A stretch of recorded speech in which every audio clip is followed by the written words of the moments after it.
ரீசெண்டாக தான் எங்கள் வீட்டில் ஃபிஷ்ஷுன்றது நிறைய வந்துட்டு இருக்குது. எப்பயுமே மீன் வாங்கினானா அந்த இடத்துல வந்து மீன் வறுவலுக்கான மசாலா வாங்கிடுவார். பட் இன்றைக்கி அன்ஃபார்ச்சுனேட்லி அந்த மசாலா இல்லைன்னு சொல்லிட்டு என்கிட்ட எடுத்துகிட்டு வந்து கொடுத்துட்டாங்க.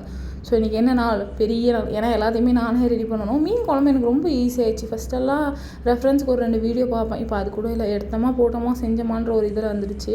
இந்த உப்பெல்லாம் இப்படி பழப்பழன்னு இருந்தால் தான் எனக்கு யூஸ் பண்ண ரொம்பவே பிடிக்கும்.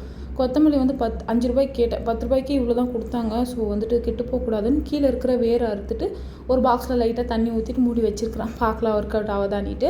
அதுக்கப்புறம் 2 கேஜி மீன் எடுத்துகிட்டு வந்தார். அதனால் 3 ஆச்சி பேக்கெட் மசாலா போட்டுட்டு கார்ன்ஃப்ளவர் 2 ஸ்பூனு, அரிசி மாவு 1 ஸ்பூனு, அரை லெமனு, அதுக்கப்புறம் கொஞ்சமாக கரம் மசாலா, சீரகத்தூள் போட்டு ஒரு முட்டை கலந்து போட்டு நல்லா கலந்துட்டு அதில் வந்து மேரினேட் பண்ண விட்டுட்டேன். தலை 2 இருந்துச்சு, வால் 2 இருந்துச்சு. ஸோ அதனால தான் மீன் குழம்பு வச்சேன். எனக்கு வந்துட்டு மீன் குழம்புக்கு மீன் ஃப்ரை தான் சாப்பிட பிடிக்கும். இந்த பருப்பு குழம்பு ரசம் வச்சாலாம் சாப்பிட பிடிக்காது. ஃப்ரிட்ஜில் இருந்தாலும் வெயிலில் தான் ஒரு 2 ஹவர் வைக்கலான்னு இருந்தேன். அதுக்கப்புறம் காலையில் சாப்பாடு வச்சுட்டு இருந்தேன்னா மீன் குழம்பும் ரெடி ஆகிடுச்சு. ஸோ மத்தியானத்துக்கு சாப்பிட்டு நைட்டுக்கு வரது